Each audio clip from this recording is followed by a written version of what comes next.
As Bíblias, lá no Novo Testamento, Mateus capítulo 21. Abra lá, por favor. Primeiro livro do Novo Testamento, Mateus capítulo 21. Abra lá, por favor. Mantenha a sua Bíblia aberta, ou sua Bíblia ligada aí, né? Sua Bíblia digital. Mateus capítulo 21. Mateus capítulo 21, e hoje eu quero fazer uma exposição do verso 12 ao 17. Aqui na nossa igreja nós estamos nessa peregrinação bíblica, nós estamos meditando no Evangelho de Mateus, capítulo por capítulo, versículo por versículo. Nós chamamos isso de pregação expositiva, em que a igreja tem a oportunidade de conhecer o livro todo, de ponta a ponta, e ao mesmo tempo o Espírito Santo vem ministrando ao nosso coração. E já chegamos, pela graça de Deus, em Mateus capítulo 21.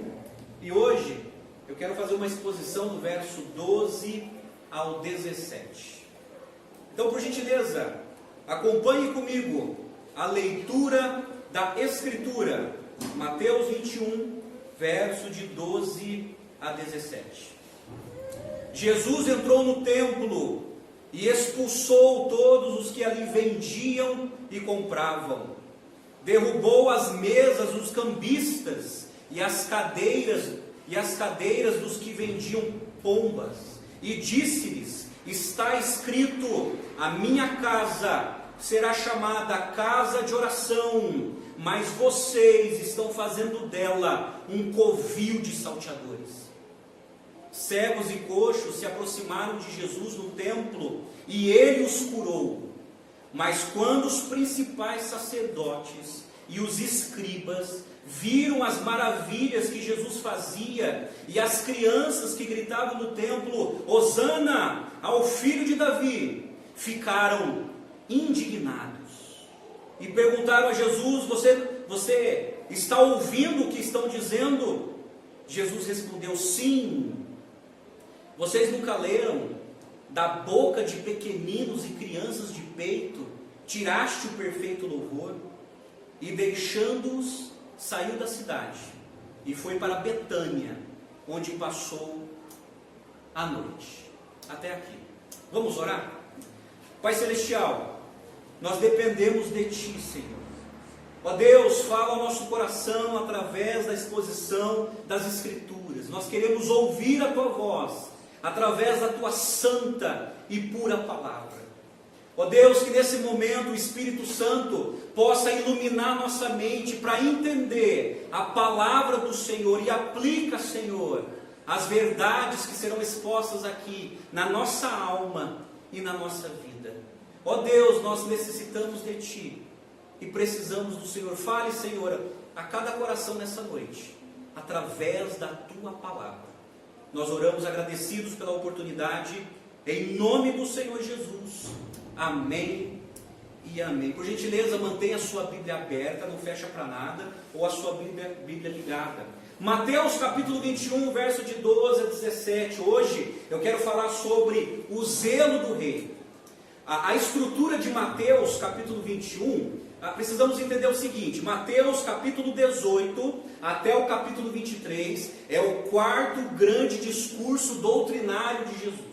Isso é, nesse discurso doutrinário, Jesus ele tem regras e diretrizes para a igreja cristã, a comunidade dos discípulos. No entanto, aquele que segue a Cristo, aquele que é discípulo de Jesus, precisa entender Mateus 18 até o capítulo 23. Agora, interessante que a estrutura de Mateus 21, quando você abre Mateus 21, ela está estruturada da seguinte forma: verso de 1 a 11, Jesus entra em Jerusalém. Verso de 12 a 17, a purificação do templo. Verso 18 a 22, a figueira sem fruto. Verso 23 a 27, a autoridade de Jesus. Verso 28 a 32, a parábola dos dois filhos. E verso 33 a 46, a parábola dos lavradores maus. Mas qual é o propósito de Mateus 21? Quando Mateus começou a compilar, a escrever esse texto, o Espírito Santo foi lembrando ele. Esse texto, Mateus 21, tem um grande propósito. Por exemplo, Verso de 1 a 11, nós vimos sobre a entrada triunfal do rei em Jerusalém. Verso de 12 a 17, nós veremos hoje sobre o zelo do rei. Verso 18 a 22, o juízo do rei. Verso 23 a 27, a autoridade do rei. E verso 28 a 46, as parábolas do rei. Então esse é o propósito de Mateus 21, nesse texto que Mateus escreveu. Agora, sabe o que é interessante? Quando você reúne os 4 evangelhos, Mateus, Marcos, Lucas e João, nós conseguimos montar a sequência dos acontecimentos. Porque aqui, Jesus entrou numa semana chamada Semana da Paixão. Isso é a última semana que Jesus vai estar vivo. Isso é a última semana que ele vai estar ali em Jerusalém. Ali ele vai pregar, ali ele vai ser denunciado, ali ele vai ser preso, ali ele vai ser açoitado, ali ele vai ser condenado, ali ele vai ser morto e crucificado, ele vai ser sepultado e no domingo ele ressuscita, Pois bem, quando a gente pega o domingo, foi quando Jesus entrou em Jerusalém. Jesus mandou que 2 discípulos buscassem um jumentinho, está lá em Mateus 21 e Marcos 11. Jesus montou no jumentinho e foi recebido por uma multidão que estendia suas capas, espalhava ramos no chão e aclamaram Jesus como rei. Essa foi a sequência. Os fariseus ficaram indignados. Jesus chorou pela cidade de Jerusalém, Lucas 19. E depois Jesus foi e dormiu em Betânia, Marcos 11. Aí na segunda-feira, dentro da Semana da Paixão, acontece aqui a segunda purificação do templo. Aí Jesus amaldiçoou uma figueira infrutífera.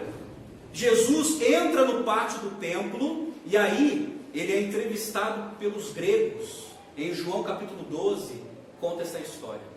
Então, no entanto, quando a gente reúne os 4 evangelhos, a gente vê todo o enredo, toda a sequência dos acontecimentos dentro da semana, conhecida como Semana da Paixão. Agora, sabe o que é interessante? No começo do ministério de Jesus, em João capítulo 2, Jesus ele fez a primeira faxina no templo. Foi quando ele pegou em chicote e expulsou os ventilhões. Agora, no final do ministério dele, ele entra no templo e vira a mesa e expulsa. Então aqui nós temos 2 acontecimentos distintos, separados. A primeira faxina foi no começo do ministério, está lá em João capítulo 2. E a segunda faxina que Jesus faz no templo, está ali no final do ministério dele, como está registrado em Mateus 21, Marcos 11 e Lucas 19. Pois bem, diante dessa introdução, eu quero chamar sua atenção para a exposição do texto.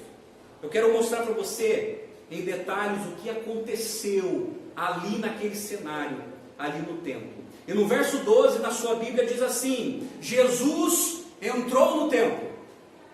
Esse foi o templo construído por Herodes. O primeiro templo foi construído pelo rei Salomão, está lá em 1 Reis capítulo 5. Aí esse templo foi destruído. O segundo templo foi reconstruído por Zorobabel, quando o povo de Israel voltou do exílio. E o terceiro templo foi reconstruído por Herodes. Herodes, de uma maneira política, ele reconstrói esse templo. E é interessante que eu estava lendo alguns historiadores que diz que esse templo ele tinha uma arquitetura bem romana e bem grega, bem diferente da arquitetura de Salomão e de Zorobabel. Tudo isso como uma estratégia política para agradar Roma e para agradar os principais sacerdotes, que era a elite religiosa no tempo de Jesus.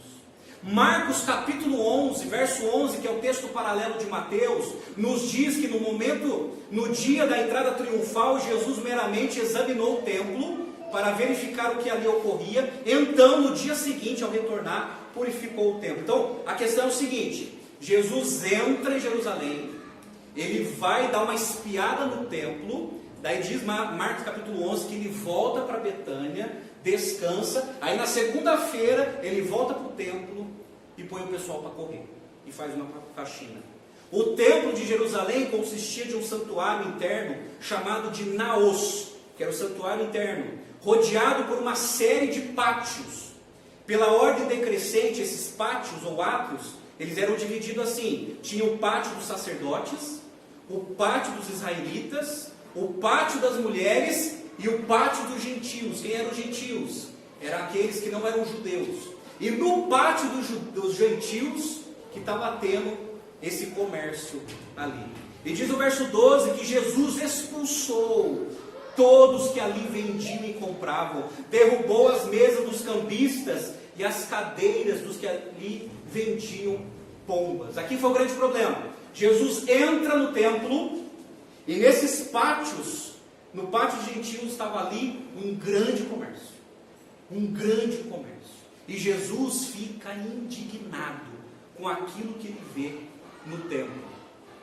O Dr. Robert Mounce, que é um especialista no Antigo Testamento, ele nos ensina, ele nos esclarece o que acontecia naquela época. Ele escreveu assim: a área total do templo era designada por Irion, a área do templo. Foi num pátio externo que as autoridades do templo mandaram armar tendas chamadas de bazares de Anás, pertencentes à família do sacerdote, para fornecer animais aprovados para os sacrifícios, onde se praticava o câmbio de moedas estrangeiras por dinheiro aceitável, para pagamento do imposto do templo, que era um meio ciclo, visto que a maior parte das moedas traziam estampas de símbolos pagãos. Essas não eram aceitáveis. A tradição rabínica dizia que o imposto do templo deveria ser pago com uma moeda de prata da Tíria, de alta qualidade, que pode ser denominada de tetradracma.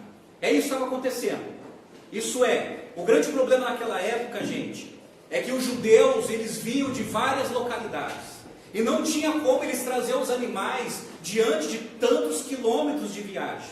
O que acontecia? Ali no templo já ficava o pessoal preparado para vender os animais para os viajantes, para os peregrinos.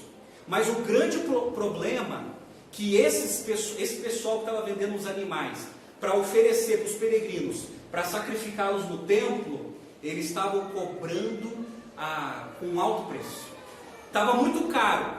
E eles exploravam os peregrinos que vinham para participar do templo. E naquela época também, esses judeus que ficavam espalhados, eles tinham o dinheiro romano. E aí eles vinham no templo e tinham os cambistas. Os cambistas eram o pessoal do câmbio, o pessoal que trocava o dinheiro. Isso é, tinham o dinheiro judaico, eles recebiam o dinheiro estrangeiro e davam o dinheiro judaico para que eles pudessem ofertar no templo. Mas o grande problema dos cambistas, que eles aplicavam altas taxas em cima do povo, explorando o povo. Por exemplo, o historiador Flávio Josefo, que foi contemporâneo de Jesus, ele era um judeu e historiador da época, ele escreveu assim: o lucro tirado desse comércio era imenso, e que a prática era comum. Os cambistas estavam preparados tanto para cambiar moedas estrangeiras, que não podiam ser usadas para a compra, para ofertas da expiação, como também trocar moedas comuns pela moeda de meio ciclo, para pagamento do imposto do templo. Os cambistas cobravam uma taxa intitulada golpon. Sabe qual é a corrupção? O pessoal vinha, comprava os animais com um preço absurdo. Eles tinham que trocar o dinheiro estrangeiro pelo dinheiro judaico, uma taxa absurda. E boa parte dessa comercialização iam para quem? Os principais sacerdotes do templo, que estavam ficando milionários com essa exploração religiosa. Aí, gente, quando Jesus ele entra no templo, pensa na cena, se transporta naquele tempo. Quando ele entra no templo, na linguagem do paulista aqui, ele sobe o gás. Ele fica indignado. E começa a fazer uma faxina ali naquele templo. Aí no verso 13 da sua Bíblia, olha só. Aí disse-lhe Jesus, está escrito: a minha casa será chamada casa de oração, mas vocês estão fazendo dela um covil de salteadores. Aqui, Jesus está sendo extremamente bíblico. Ele está confrontando o templo de Jerusalém com as Escrituras. E aqui ele une duas profecias. Primeiro, Isaías 56:7, a minha casa será chamada casa de oração para todos os povos. E Jeremias 7:11, será esta casa que se chama pelo meu nome um covil de salteadores aos vossos olhos? Isso é, Jesus está sendo extremamente bíblico e ele confronta a corrupção religiosa do seu tempo, dizendo: está escrito, vocês estão errados, vocês estão agindo errado, vocês não estão agindo biblicamente como Deus quer. Vocês não sabiam que essa casa será chamada casa de oração e vocês fizeram um covil de salteadores? Gente, covil de salteadores eram as cavernas que na época de Jesus os ladrões e assaltantes se escondiam. Eles se escondiam nessas cavernas, ficavam dias ali. Aí muitos peregrinos que passavam por aquelas cavernas eram assaltados, como aconteceu mais ou menos na parábola do bom samaritano. E Jesus está dizendo: olha, vocês fizeram do templo, vocês fizeram da casa de Deus um covil de salteadores, um lugar para os ladrões se esconderem. Já pensou? Que terrível. O texto de Marcos capítulo 11, que é o texto paralelo, versos 18 e 19, menciona a reação das autoridades religiosas. Marcos escreveu assim: e os principais sacerdotes e escribas ouviam estas coisas e procuravam um modo de tirar-lhe a vida, pois o temiam, porque toda a multidão se maravilhava de sua doutrina. E vindo à tarde, saíram da cidade. Isso é, por que a liderança religiosa ficou indignada? Por quê? Porque eles recebiam boa parte da quantia daquele dinheiro, no qual era explorado no povo. Mas daí no verso 14 na sua Bíblia, diz assim: cegos e coxos se aproximaram de Jesus no templo, e ele os curou. Até nesse ponto, Jesus, ele tinha uma grande reputação de possuir extraordinários poderes de cura, e os cegos e os coxos, eles ficavam ali no pátio dos gentios. E aí, quando eles ficaram sabendo que Jesus estava ali, eles foram ao encontro de Jesus e foram curados. Cegos e coxos vinham socorrer-se com Jesus, sendo esses casos impossíveis de serem tratados pelos médicos na época. E tinha uma lei em Israel, uma lei oral, que havia excluído cegos e aleijados do templo, sendo-lhes proibido ali entrar para oferecer sacrifícios. E Jesus os cura. Mais uma vez, Jesus entra no templo, ele denuncia o pecado daqueles principais sacerdotes, daquela exploração, e aqueles que eram marginalizados, que não podia adorar no templo, que não podia fazer sacrifício. Jesus vai, os acolhe, os recebe e os cura. Sabe o que é interessante, gente? Que Mateus, ele faz questão de registrar essas coisas. Mateus, ele registra Jesus tocando num leproso, que era algo que o judeu não podia fazer. E Jesus toca no leproso para curá-lo, Mateus capítulo 8. E aqui, ele acolhe aqueles que eram os mais marginalizados naquela época, que eram cegos e coxos. E Jesus os cura. Aí no verso 15 diz assim: mas, quando os principais sacerdotes, os escribas, viram as maravilhas que Jesus fazia, e as crianças que gritavam no templo: Hosana ao filho de Davi, ficaram indignados e perguntaram. Isso é, os principais sacerdotes e escribas. Provavelmente a expressão indica os chefes das 24 ordens sacerdotais, bem como Anás e Caifás, que eram designados por esse título. Em seu sentido mais elevado, um por ser o sumo sacerdote do templo, e o outro era presidente do Sinédrio. Deixa eu explicar para você essas duas instituições. O sumo sacerdote corrupto é o que liderava o templo e que tinha participação nessa exploração. Ele ficou indignado com Jesus. E tinha um outro sacerdote que era presidente do Sinédrio. Então, o templo era o centro de adoração dos judeus. O Sinédrio era a casa legislativa e jurídica de Israel. E as maiores autoridades religiosas e jurídicas do povo de Israel estavam ali, indignado com Jesus e perdendo esse dinheiro, porque Jesus estava denunciando o pecado deles.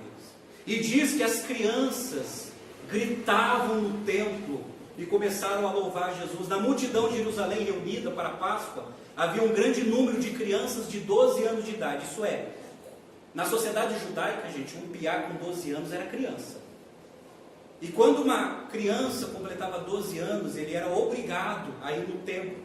Isso aconteceu com Jesus em Lucas capítulo 2, verso 42, quando Jesus, com 12 anos, foi no templo e começou a pregar para os mestres que estavam ali. E essas crianças começaram a gritar e a louvar: Hosana!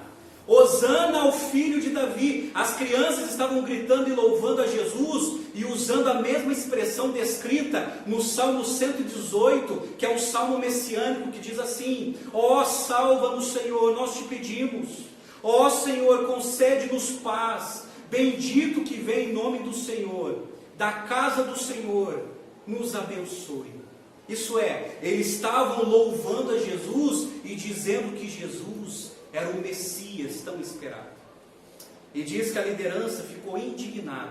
Ficaram indignados porque estava atribuindo esse salmo messiânico a Jesus e ele estava aceitando aquela adoração e reverência centralizada na sua pessoa. Então perguntaram com ódio. Verso 16: você está ouvindo o que estão dizendo?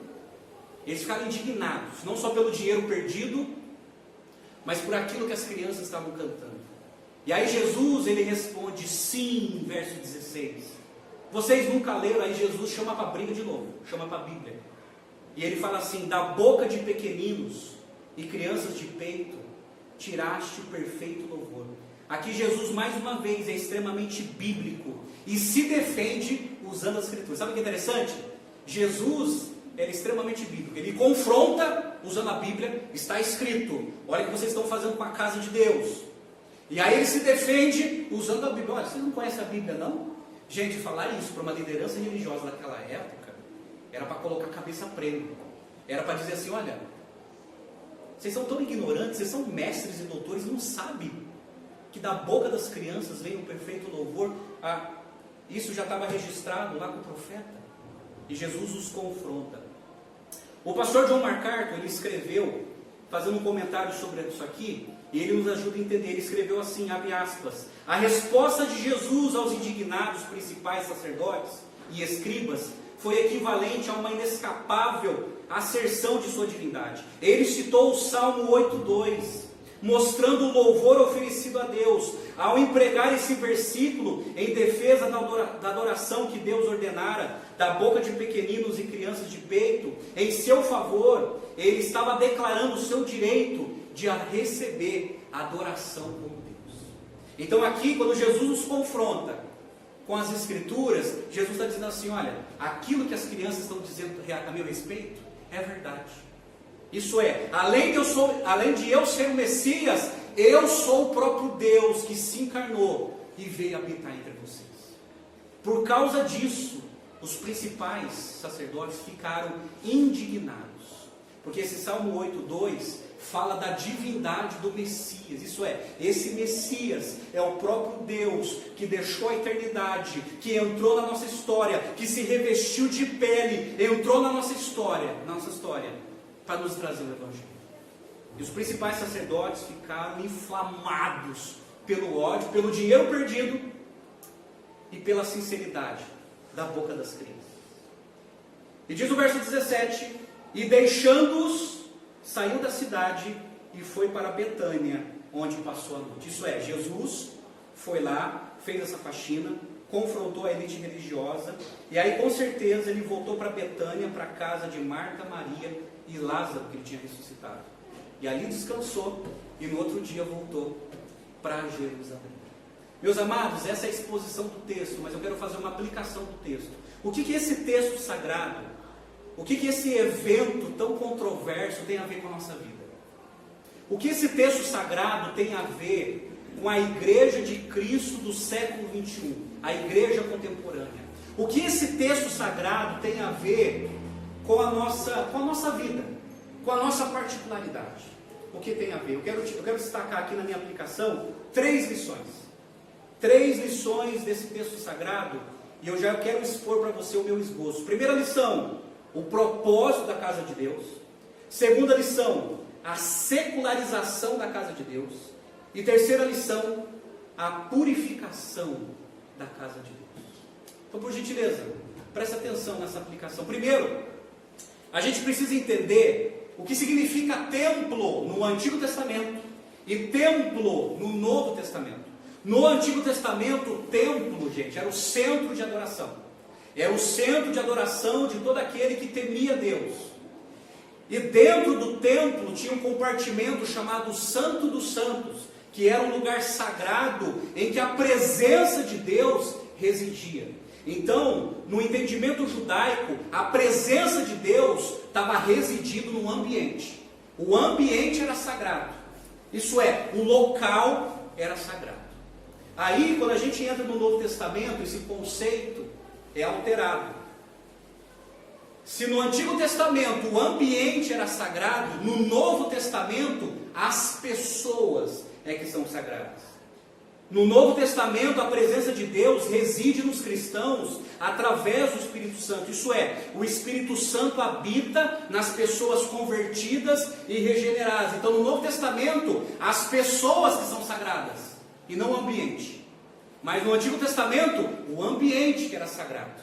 Então há essa mudança. É por isso que o apóstolo Paulo, lá em Atenas, pregando no Areópago, em Atos 17, verso 24, ele diz assim: o Deus que fez o mundo e tudo que nele há, Senhor do céu e da terra, não habita em templos feitos por mãos de homens. Isso é, agora no Novo Testamento, Deus não habita em templos feitos pelas mãos dos homens. Por isso que, gente, a igreja pode ser bonita, pode ter uma linda arquitetura, pode ser sofisticada, o prédio pode ser lindo, mas a presença de Deus não está nos tijolos, não está no cimento, não está mais no ambiente.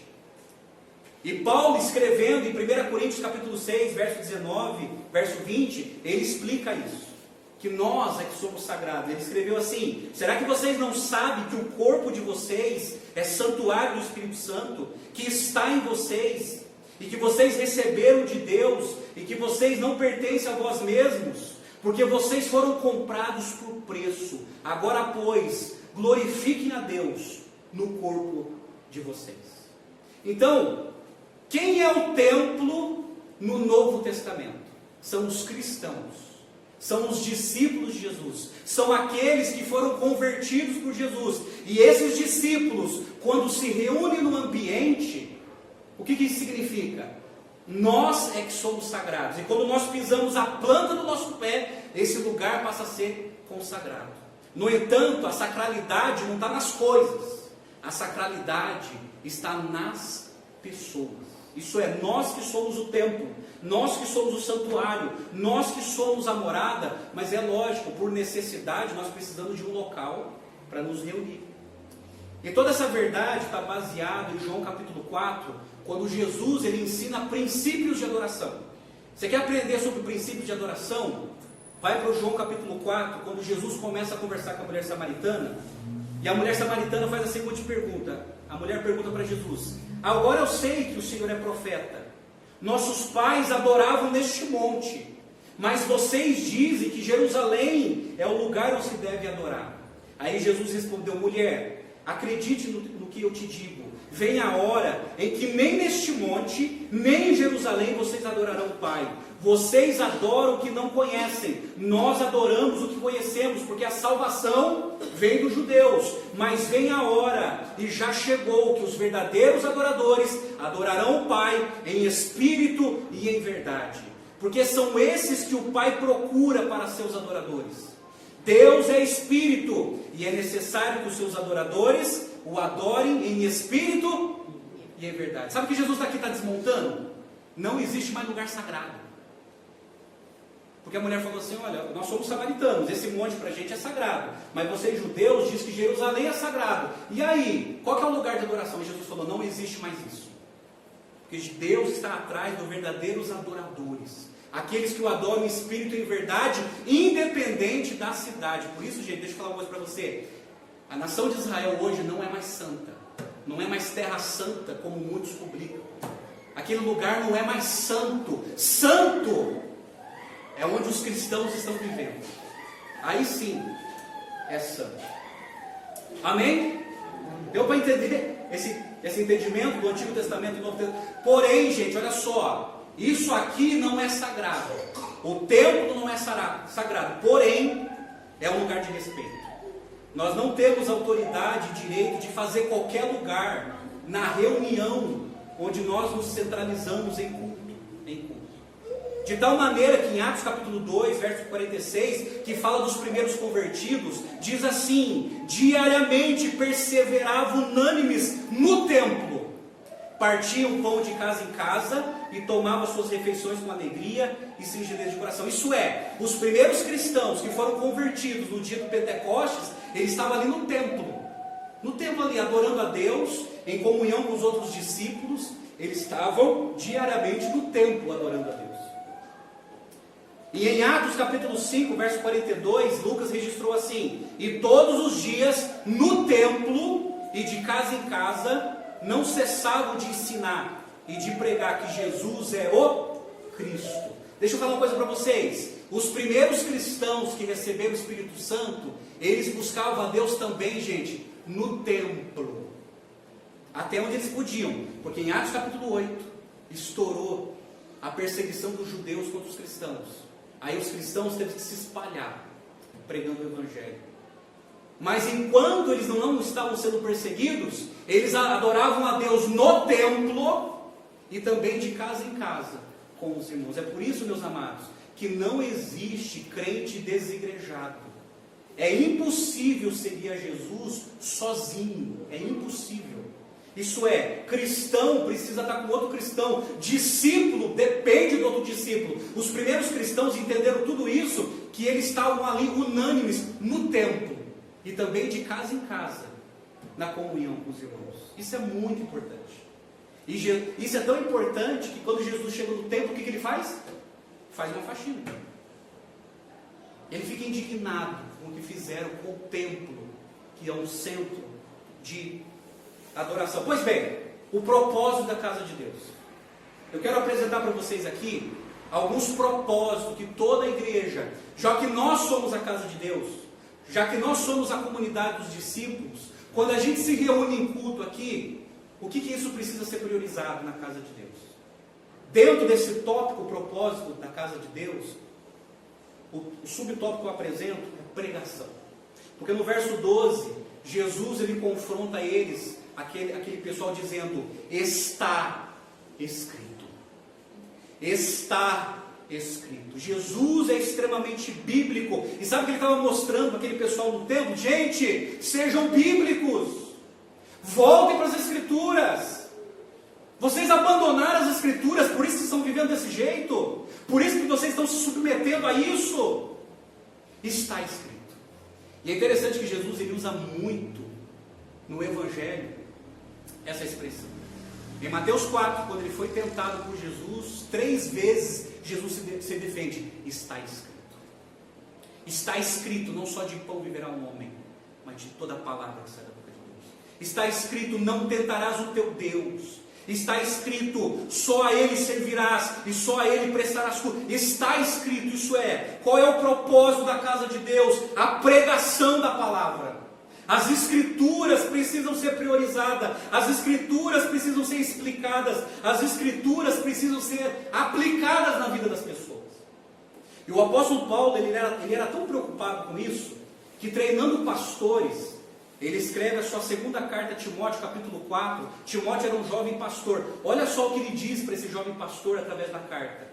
Ele diz assim: Timóteo, diante de Deus, de Cristo Jesus, que há de julgar vivos e mortos, e pela sua manifestação e pelo seu reino, peço a você com insistência que pregue a palavra. Insista, quer seja oportuno, quer não, corrija, repreenda, exorte com toda paciência e doutrina, pois virá o tempo, e esse tempo chegou, pois virá o tempo que não suportarão a sã doutrina, pelo contrário, se rodearão de mestres segundo as suas próprias cobiças, como que sentindo coceira nos ouvidos. Eles se recusarão a dar ouvidos à verdade, entregando-se às fábulas. Mas você seja sóbrio em todas as coisas, suporte as aflições, faça o trabalho do evangelista, cumpra plenamente o teu ministério.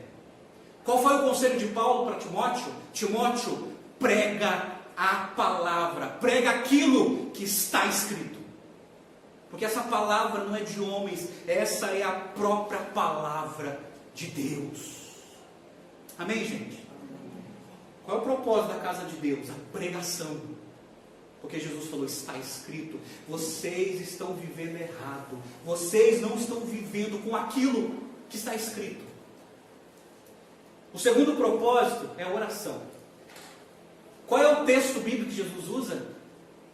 Essa casa será chamada casa de oração. Ele está citando Isaías 56, 7. Oração. Qual é o propósito da igreja? Para a gente orar uns pelos outros. Amados, nós precisamos uns dos outros. Precisamos orar uns pelos outros. É na casa de Deus que a gente derrama a nossa alma, a gente abre o nosso coração. É diante de Deus que a gente apresenta as nossas maiores angústias através da oração. E Paulo, sabendo disso, escrevendo aos Filipenses capítulo 4, verso 6, ele diz assim: não fiquem ansiosos por coisa alguma, mas tudo sejam conhecidos diante de Deus, os pedidos de vocês, pela oração, pela súplica, com ações de graças. E a paz de Deus, que excede todo o entendimento, guardará o coração e a mente de vocês em Cristo Jesus. Paulo está dizendo, orem, não andem ansiosos pelos problemas da vida, orem, esse é o lugar propício para a gente buscar Deus, em oração. Em oração. É aqui que a gente derrama a nossa alma ao Deus que conhece os segredos mais íntimos do nosso coração. É aqui que a gente derrama a nossa alma ao Deus que conhece o nosso sofrimento. Oração. Esse é o propósito da casa de Deus. É por isso que em Atos 2,42, falando dos primeiros cristãos, diz assim: e perseveravam na doutrina dos apóstolos, na comunhão, no partir do pão e nas orações. Eles oravam. Amados, eu concordo com o pastor Charles Spurgeon, que foi um pastor batista do século XIX. Ele, pregando sobre oração, olha só o que ele diz: a distância entre um problema e a solução é a distância entre o joelho e o chão. Repito, a distância entre um problema e a solução é a distância entre o joelho e o chão. O que ele está dizendo? A igreja precisa orar. E ele também disse, quando Deus deseja fazer uma grande obra, Ele primeiro coloca o seu povo para orar. Para orar. O propósito da casa de Deus é a oração, nós precisamos orar. Pregação, oração. Terceiro, a adoração. O que as crianças estavam fazendo ali? Hosana ao filho de Davi. Eles estavam adorando a Deus. Isso é, qual é o propósito da casa de Deus? A adoração. Nós estamos aqui para adorar, gente, aquele que nós mais amamos. Aquele que nós mais amamos. Eu falo para minha esposa, olha, eu amo Deus primeiro, depois você. Nós adoramos aquele que nós mais amamos. E quando nós não amamos nessa intensidade, colocamos outra coisa no lugar de Deus, nós nos tornamos idólatras. Porque Deus não é suficiente para nós, Ele não é a razão do nosso amor. E eu aprendo o seguinte: nós só adoramos aquilo que nós estamos apaixonados. Nós só adoramos aquilo em que nós estamos envolvidos. Nós só adoramos aquilo que nós devotamos a nossa vida. Adoração. Adoração. E aí as crianças começam a cantar. Mas a questão é o seguinte: o que devemos cantar? Adoração como questão de música, porque as crianças estavam cantando uma música. Esse salmo que as crianças estavam cantando, eram salmos que os peregrinos, eles iam cantando quando eles estavam a caminho do templo. Eles iam adorando a Deus com esses salmos cantando. A questão é o seguinte: o que devemos cantar? O que a igreja, a casa de Deus, precisa cantar? Duas coisas. Primeiro, precisamos cantar os atributos de Deus. Os atributos de Deus. A gente cantou hoje, não há Deus maior, falando que Deus é Criador. Isso é, qual é a utilização da igreja, da música na igreja, para exaltar os atributos de Deus? A palavra louvar, gente, em uma das raízes hebraicas, significa elogiar. Quando nós cantamos, quando nós adoramos, nós estamos elogiando a Deus, e as qualidades de Deus, e os tributos de Deus. É por isso que Música na igreja não tem nada a ver com o homem. É errado. Músicas que falam do homem, que o homem quer bênção, que o homem quer cura, que o homem quer unção, que você é raridade, que você é gente boa. Isso não é adoração bíblica. A adoração bíblica, segundo as Escrituras, é quando nós usamos a adoração à música para exaltar, para elogiar quem? Deus. Os atributos de Deus, que Deus é Criador, que Deus é Redentor. E quando nós pegamos a nossa música e reduzimos no homem, a gente está fazendo um desserviço. Porque não é isso que as Escrituras nos ensinam quando se trata de música na igreja. E a adoração tem a ver também de exaltar a obra, e a exaltação de Cristo o que esse Cristo fez por nós. Quem é Jesus? E as nossas músicas precisam destilar essa verdade. Por exemplo, o apóstolo Paulo, ele escreve 3 hinos para a igreja naquela época. Por exemplo, Filipenses capítulo 2, versos de 5 a 11, é um hino cristológico. Olha só que Paulo escreveu, ele escreveu assim: tenham entre vocês o mesmo modo de pensar de Cristo Jesus, que mesmo existindo em forma de Deus, não considerou o ser igual a Deus algo que deveria ser retido a qualquer custo. Pelo contrário, ele se esvaziou, assumindo a forma de servo, tornando-se semelhante aos seres humanos e reconhecido em figura humana. Ele se humilhou, tornando-se obediente até a morte, e morte de cruz. Por isso, também Deus o exaltou sobremaneira e lhe deu um nome que está acima de todo nome, para que o nome de Jesus se dobre todo o joelho nos céus, na terra e debaixo da terra, e toda a língua confesse que Jesus Cristo é o Senhor, para a glória de Deus Pai. Isso era um hino. A igreja primitiva cantava esse hino que foi escrito por Paulo. O outro hino está em Romanos capítulo 11, verso 33 a 36, quando Paulo fala assim: ó profundidade da riqueza, tanto da sabedoria como do conhecimento de Deus, quão inexplicáveis são os seus juízos e quão insondáveis são os seus caminhos. Pois quem conheceu a mente do Senhor? Ou quem foi o seu conselheiro? Ou quem primeiro deu a ele alguma coisa para que lhe seja restituído? Porque dele, por meio dele e para ele são todas as coisas. Glória, pois, a ele eternamente. E o terceiro hino está lá em Colossenses capítulo 1, que fala da divindade de Cristo. É isso. Isso qual é o propósito da casa de Deus? A adoração. Mas nós adoramos o quê? Os atributos de Deus. E a obra e a exaltação de Cristo. Gente, a música é um meio de ensino na igreja.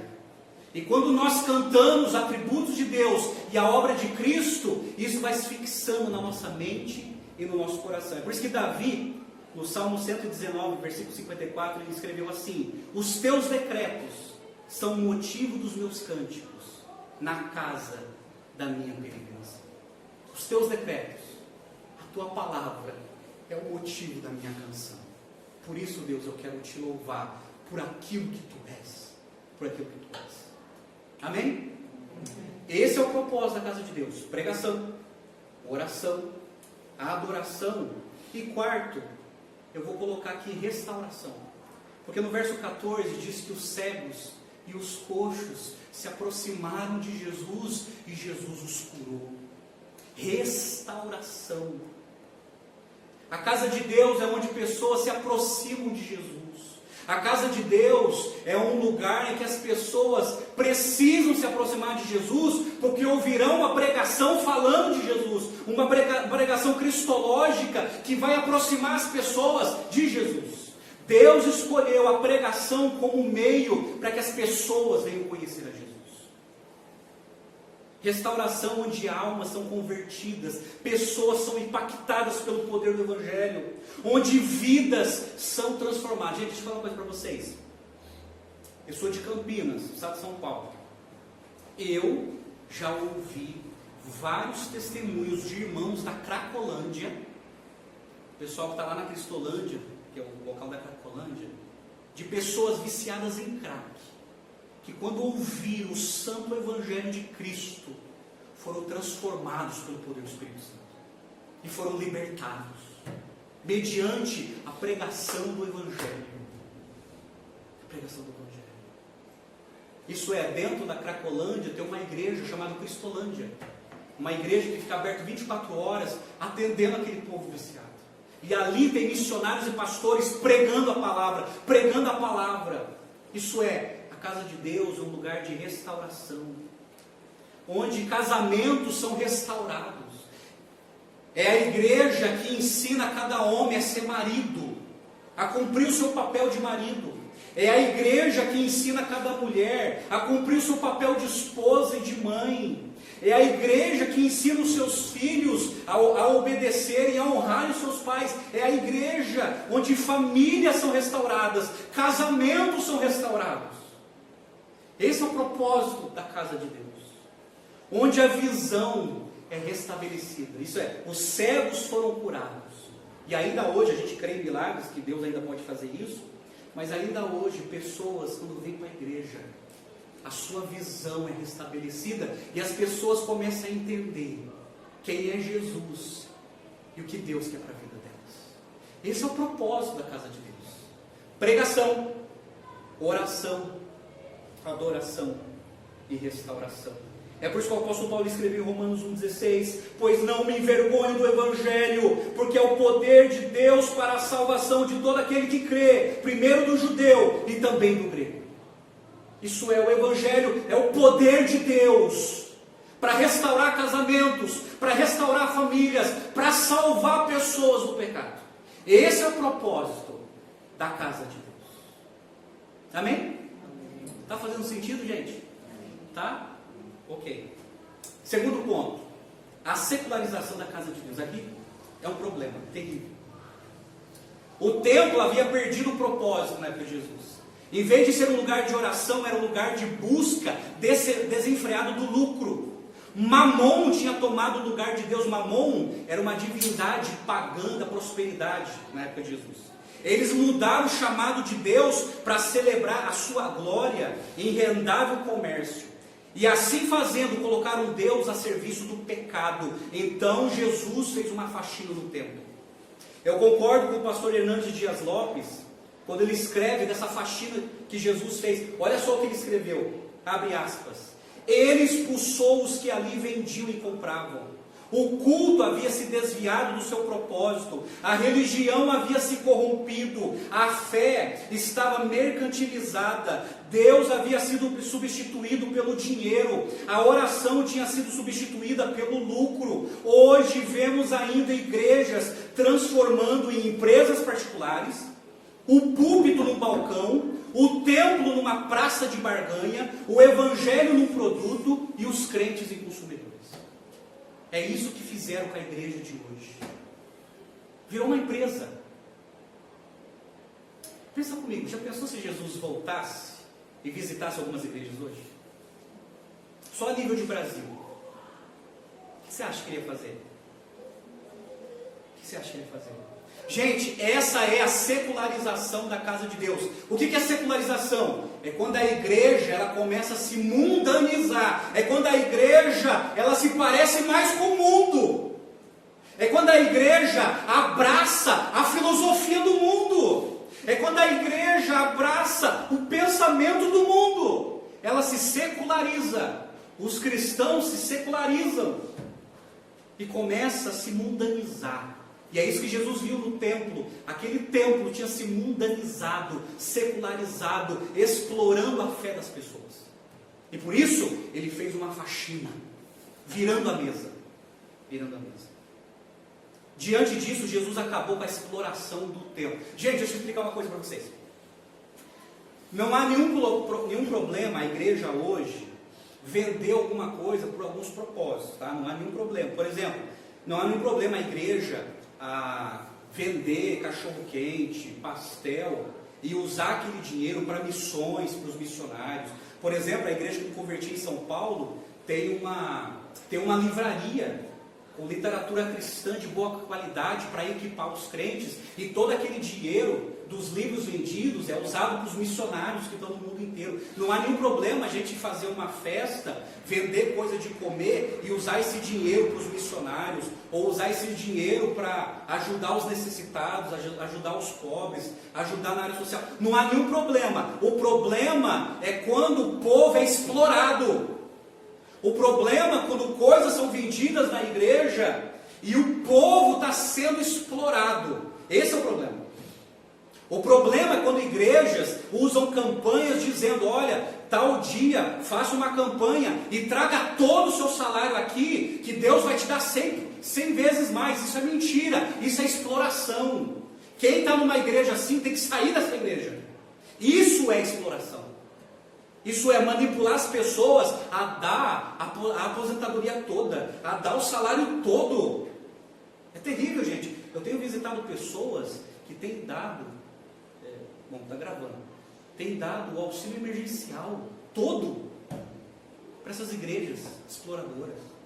É isso que Jesus está confrontando, porque as igrejas se secularizaram. As igrejas parecem um mundo.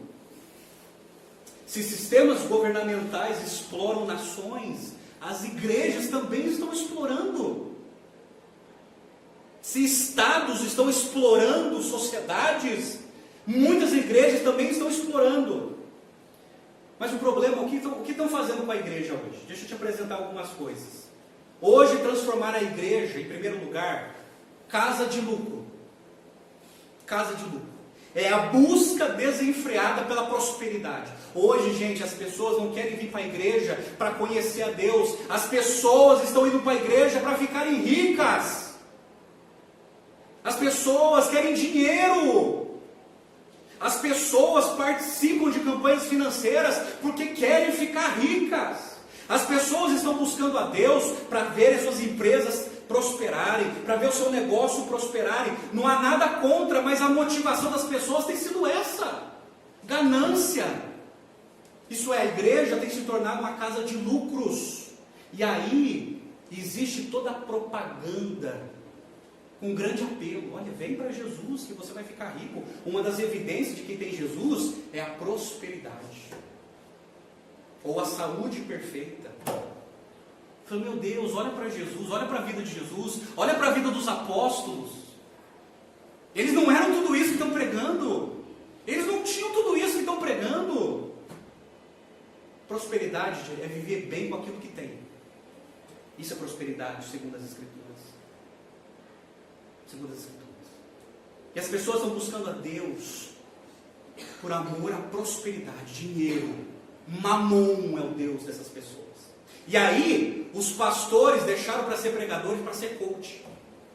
É o fenômeno do coach. Olha, hoje eu não vou pregar, eu vou dar uma palestra, porque eu sou coach e eu vou ensinar vocês a ganhar dinheiro. Esse não é papel da igreja. Esse não é o papel da casa de Deus, mas fizeram isso. A igreja se tornou uma casa de coaches, casa de lucro, e as pessoas querem dinheiro. O que fizeram com a igreja? Transformaram numa casa de entretenimento. Entretenimento. Isso é, a igreja se tornou um circo, ou a igreja se tornou um shopping center. Ah, meus amados. E aí tem algumas coisas que eu ouço assim, que eu fico tão triste. Pastor, a igreja precisa ter piscina, precisa ter tobogã, precisa ter pula-pula, precisa ter boliche, precisa ter um arsenal de coisas, porque senão os jovens não vêm. Mas meu Deus do céu, a igreja não é uma casa de entretenimento. Quando você lê as Escrituras, você não vê os profetas, os apóstolos fazendo um entretenimento para as pessoas se interessarem pela igreja. Esse pecado mortífero, a igreja moderna que tem inventado. A igreja não é uma casa de entretenimento. Ah, sabe uma coisa? Eu não tenho nada para fazer, eu vou para a igreja. Porque lá tem isso. E as pessoas vêm para a igreja porque tem piscina, tem tobogã, tem ping-pong, tem fliperama. As pessoas vêm para a igreja por causa disso. Mas isso não é igreja. Transformar a igreja em casa de shows.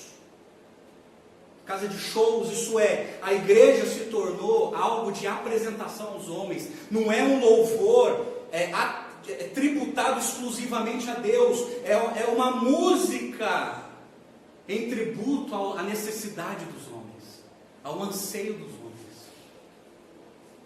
E aí, gente, tem igrejas para que você está numa boate. E para quem já frequentou boate, sabe o que eu estou falando? As igrejas se mundanizaram.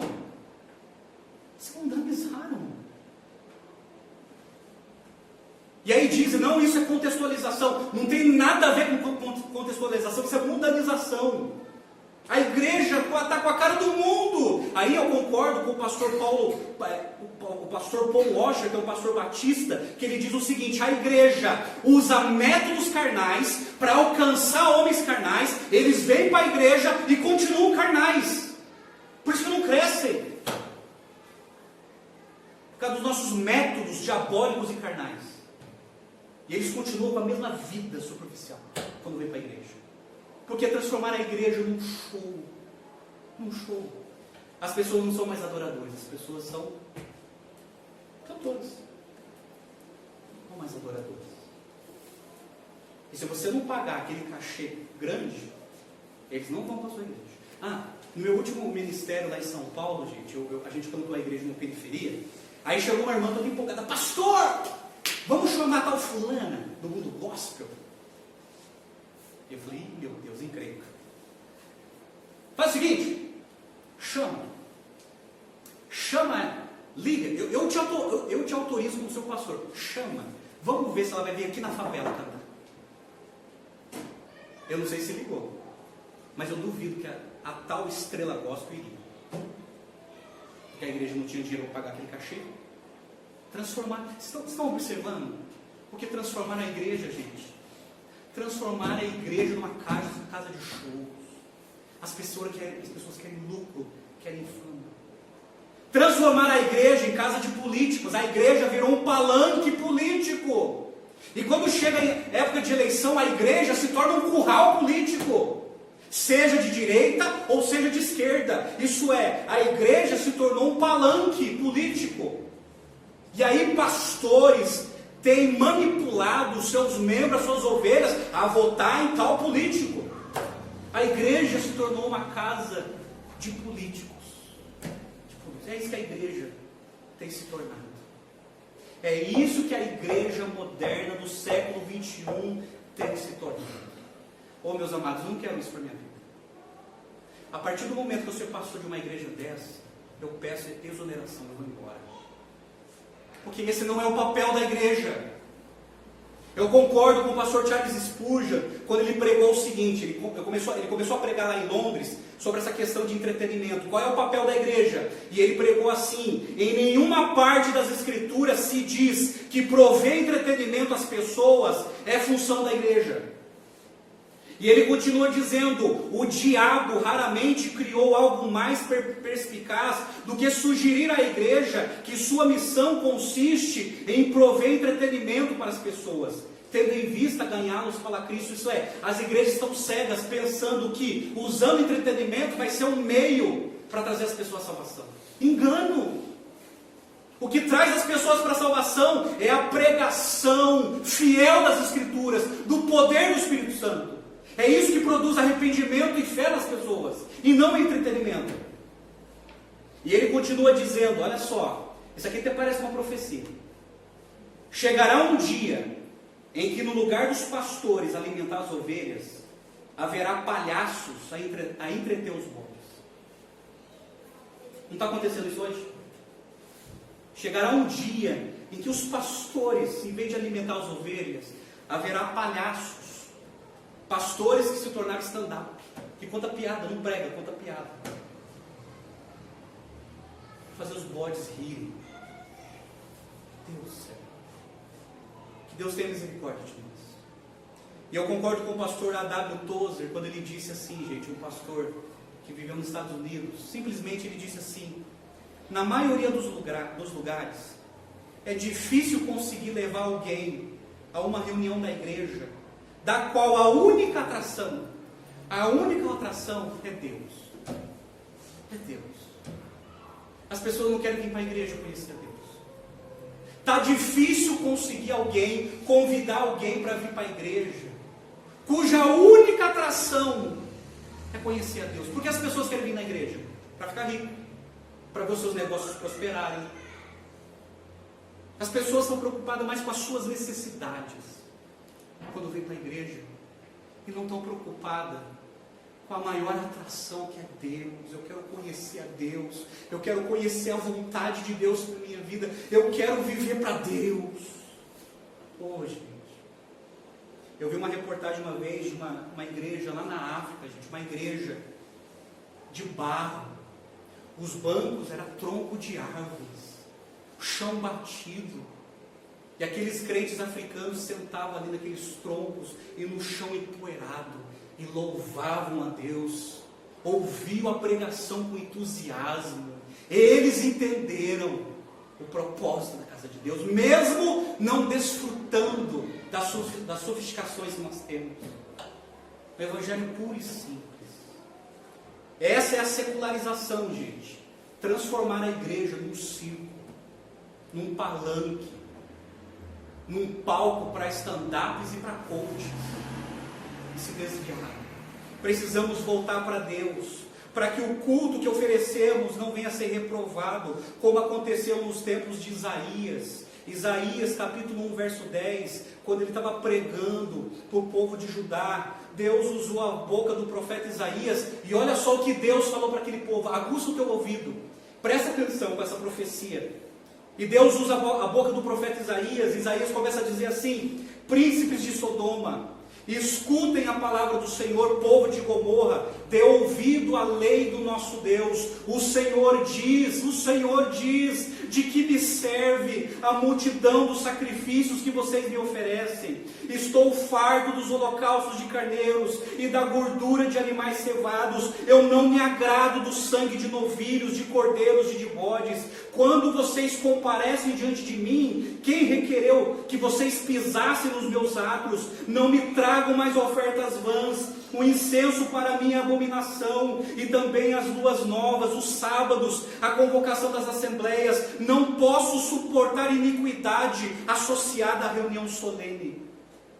As festas da lua nova, as solenidades, a minha alma as odeia, já é um peso para mim, estou cansado de suportá-las. Deus dizendo para o seu povo isso. E ele continua: quando vocês estendem as mãos, eu fecho os meus olhos. Sim, quando multiplico as suas orações, eu não as ouço, porque as mãos de vocês estão cheias de sangue. Lavem-se, purifiquem-se, tirem da minha presença a maldade dos seus atos, parem de fazer o mal. Deus reprovou, desprezou o culto do próprio povo dele, por causa da secularização, por causa do pecado na vida das pessoas. E Deus desprezou o culto daquelas pessoas. A pergunta é: como será que Deus está recebendo o nosso culto? O que nós fizemos com a igreja dele? O que nós fizemos? Se a gente tem se desviado dos propósitos deles, fique sabendo, meus irmãos, que ele não tem recebido os nossos cultos. Porque nós nos desviamos daquilo que está escrito, daquilo que é o propósito da casa de Deus. Nós não podemos secularizar a igreja. Amém? Terceiro e último, a purificação da casa de Deus. No Antigo Testamento, o rei Josias purificou o templo. No Antigo Testamento, Neemias jogou os móveis de Tobias na rua. Jesus usou o chicote para expulsar os ventilhões do templo, João capítulo 2. Agora, ele vira as mesas dos cambistas que exploravam o povo. Hoje precisamos também fazer uma limpeza na casa de Deus e tudo aquilo que não faz parte do culto ao Senhor. Mas a pergunta é como? Assim como Jesus purificou o templo, a igreja hoje precisa ser purificada. A nossa igreja precisa ser purificada. A nossa denominação precisa ser purificada. As igrejas que se diz cristãs precisam ser purificadas. Mas a pergunta é como? Por onde começar? Primeiro, nos arrependendo dos nossos pecados.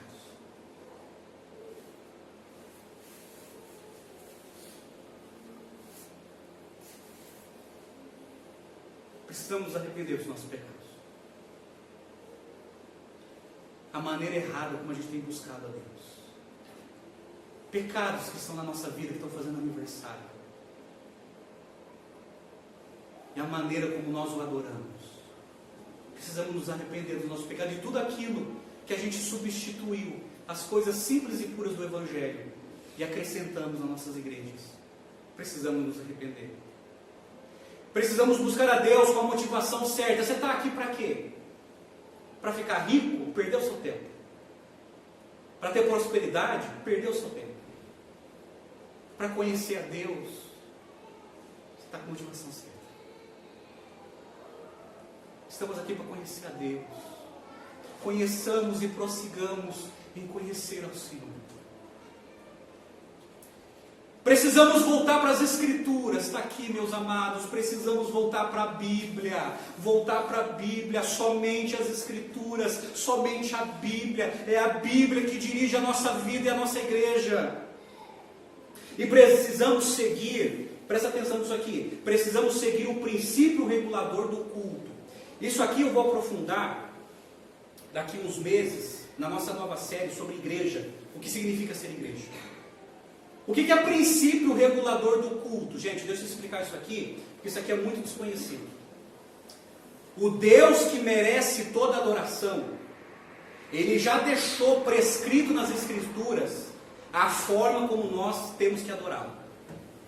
Pastor, quer dizer então que a gente não pode adorar do nosso jeito como a gente julga certo? Não.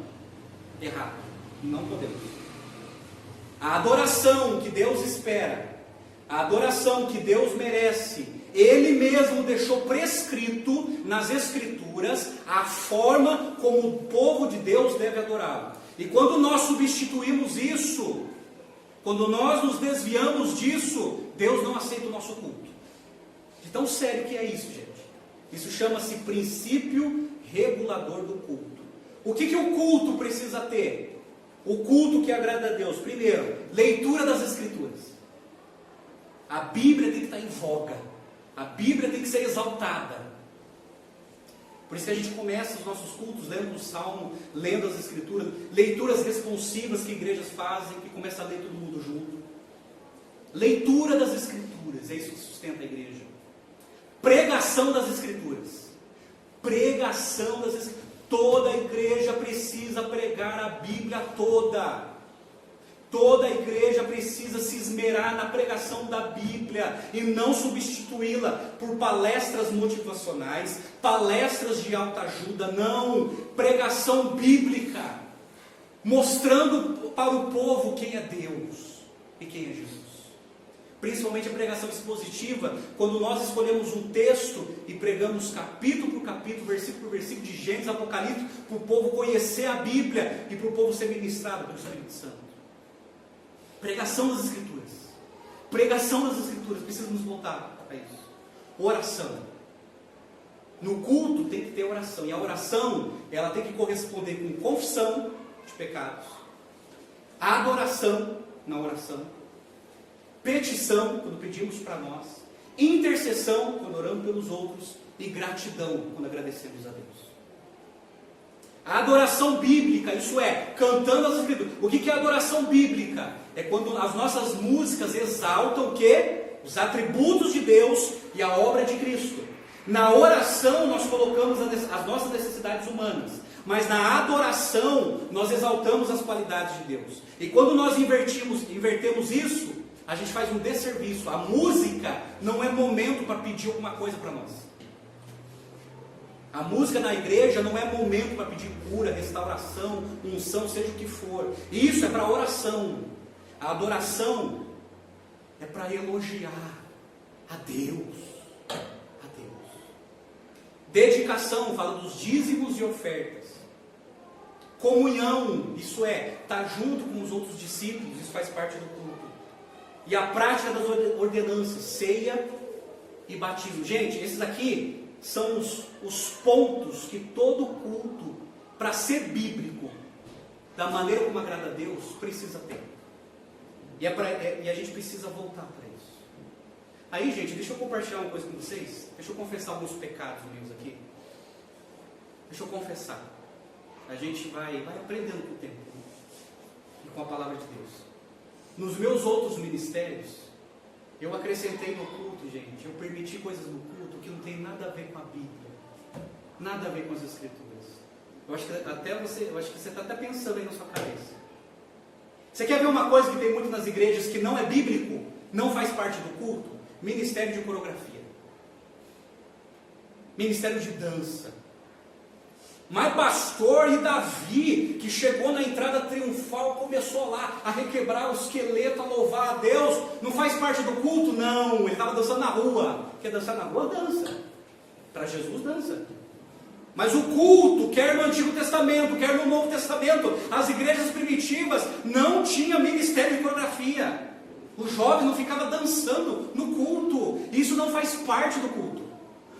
É lógico, gente, deixa eu dizer aqui para vocês, é lógico que a gente precisa de um culto alegre, vibrante, contagiante. A gente precisa disso. Porque eu tenho visto os crentes ficar mais vibrante com futebol e política do que com Deus. Quando assiste uma Copa do Mundo, só falta desmaiar de tanta emoção. Agora, quando vem para a igreja, é uma geleira. Não expressa emoção nenhuma. Nenhuma. Parece a seleção brasileira tentando cantar o hino do Brasil. Mas quando vê futebol, é uma vibração, meu Deus do céu, Fla-Flu, vai Flamengo! E quando vem para a igreja, não, alegria, culto vibrante, contagiante. Isso é importante. O culto não pode ser o funeral e o culto não pode ser o carnaval, mas o culto tem que ser vibrante. Vibrante. O culto. Outro pecado que eu cometi como pastor, até balé, gente. Até balé eu permiti na igreja. As irmãs todas dão balé na igreja, não tem nada a ver com culto. Isso é coisa da igreja moderna que se desviou das escrituras. Até hip hop eu permiti. O pessoal do hip hop, meu Deus, dançando, plantando bananeira. Pecados desse pastor. É quando eu comecei a estudar, amados irmãos, olha aqui. Quando eu comecei a estudar o culto como Deus quer, segundo as escrituras, não tem nada disso. E aí eu aprendo o seguinte: quando nós desobedecemos uma regra das escrituras, nós estamos desobedecendo o próprio Deus. Nós estamos em pecado. Isso chama-se pecado. Precisamos nos arrepender. Precisamos nos arrepender por aquilo que a gente fez nos nossos cultos, nas nossas igrejas. Somos pecadores. A gente tem profanado as nossas igrejas. Pecado. Precisamos nos arrepender. É por isso que Hebreus, capítulo 12, verso 28, ele escreveu assim: por isso, recebemos nós um reino inabalável, retenhamos a graça, pela qual sirvamos a Deus de modo agradável, com reverência e temor, porque o nosso Deus é fogo consumidor. Temor. Precisamos adorar a Deus com amor e alegria e com temor. E o apóstolo Paulo, em 1 Coríntios 14, 40, lê 1 Coríntios 14 na sua casa, ele fala sobre a ordem no culto, e ele finaliza o culto dizendo assim: tudo porém seja feito com decência e ordem. Deus não aceita um culto desordenado, desorganizado. Não aceita. Não aceita.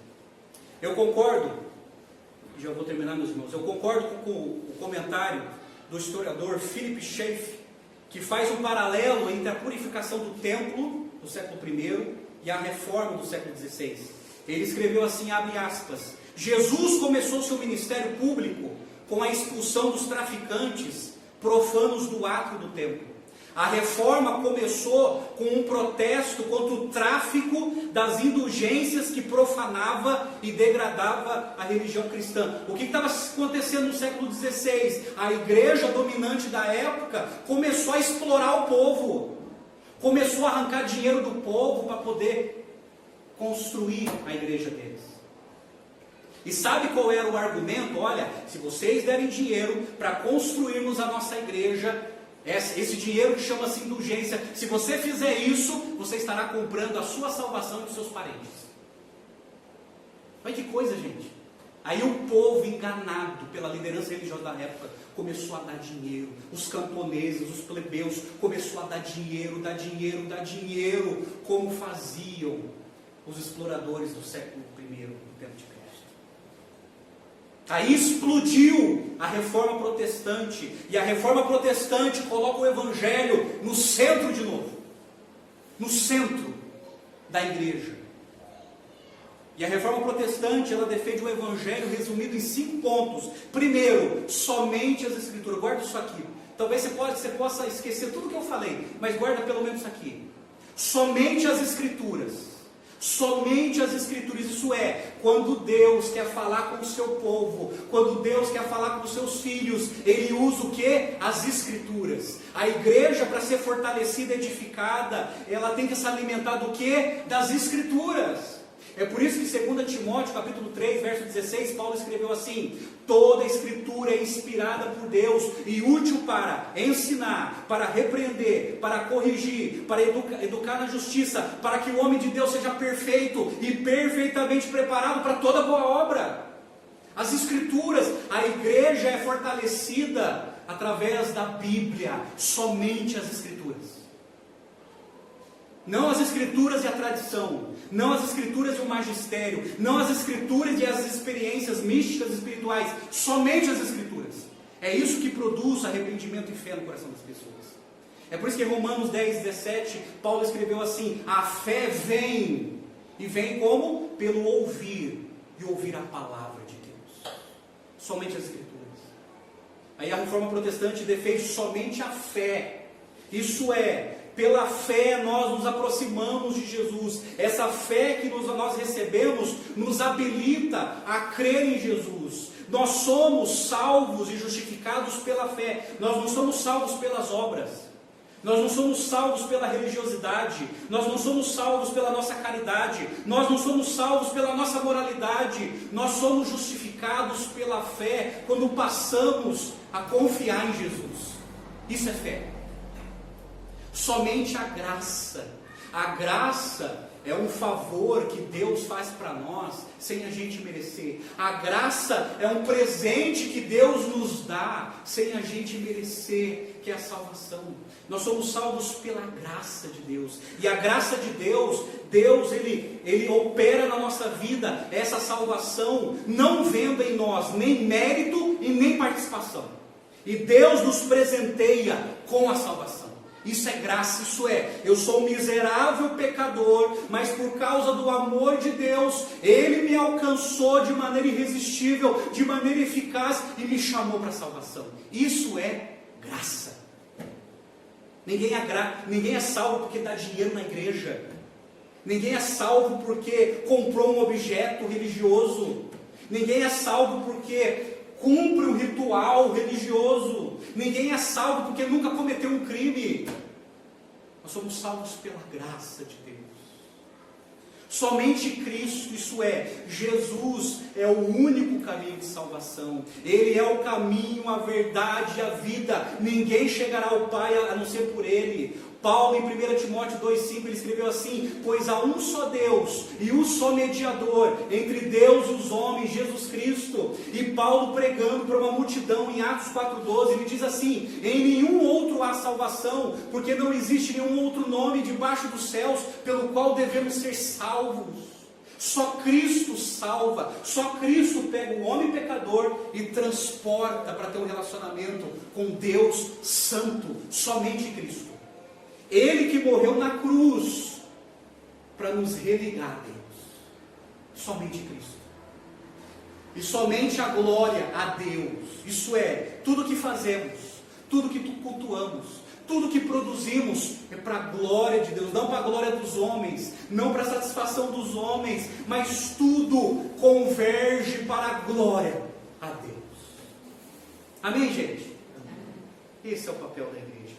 É assim que a igreja é purificada. Hoje, Deus nos convida a voltar para Ele. Somente assim, a sua casa e o seu povo será purificado.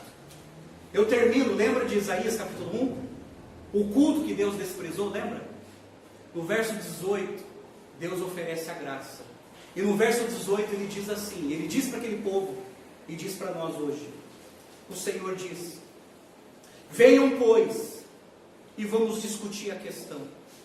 Ainda que os pecados de vocês sejam como a escarlate, eles se tornarão brancos como a neve. Ainda que sejam vermelhos como o carmesim, eles se tornarão como a lã. Purificação. E Tiago, capítulo 4, versos de 7 a 10, Tiago escreveu assim: portanto, submetam-se a Deus, mas resistam o diabo, e ele fugirá de vocês. Cheguem perto de Deus, e ele se chegará a vocês. Limpem as mãos, pecadores. E vocês que são indecisos, purifiquem o coração. Reconheçam a sua miséria. Lamentem e chorem. Que o riso de vocês se transforme em pranto, e que a alegria de vocês se transforme em tristeza. Humilhem-se diante do Senhor, e Ele os exaltará. Exaltará. 1 João 9. Se confessarmos nossos pecados, Ele é fiel e justo para nos perdoar e nos purificar de toda injustiça. A casa de Deus precisa ser purificada. A nossa vida precisa ser purificada. Amém, meus amados? Então, com toda essa faxina no templo de Jerusalém, Jesus hoje quer nos ensinar esses 3 pontos. O propósito da casa de Deus, a igreja está aqui para quê? A secularização da casa de Deus, que Deus tenha misericórdia de nós e nos livre disso. E a purificação da casa de Deus. Deus nos convida hoje a voltar para as Escrituras. A voltar para as Escrituras significa voltar para Ele. Voltar para os braços dele. Amém, meus amados? E eu pergunto para você, como que está a sua vida? Como que está a sua vida? Deus conhece. E Deus, Ele quer nos purificar nessa noite. Sabe por quê? Porque Ele nos ama e nós somos o seu povo. Vamos orar? Feche seus olhos. Pai amado, obrigado pela Tua palavra, Senhor. Ó Deus, nós queremos nos consagrar a Ti nesse momento. Consagramos a nossa vida ao Senhor, Deus. Deus, livra-nos dos nossos pecados. Livra-nos das nossas iniquidades. Perdoa, Senhor, tudo aquilo que nós fizemos com a Tua igreja, sem a Tua autorização. Ó Deus, nos perdoa. E Deus, leva cativa a nossa mente e o nosso coração na Tua palavra. Ajuda-nos, ó Deus, a obedecer a Tua palavra, pois nós queremos viver para a Tua glória, Senhor. Para a Tua glória. E que o Senhor seja exaltado através do Teu povo amado. Nós oramos, ó Deus, e consagramos a nossa vida ao Senhor. Nós oramos agradecidos em nome de Jesus. Amém e amém.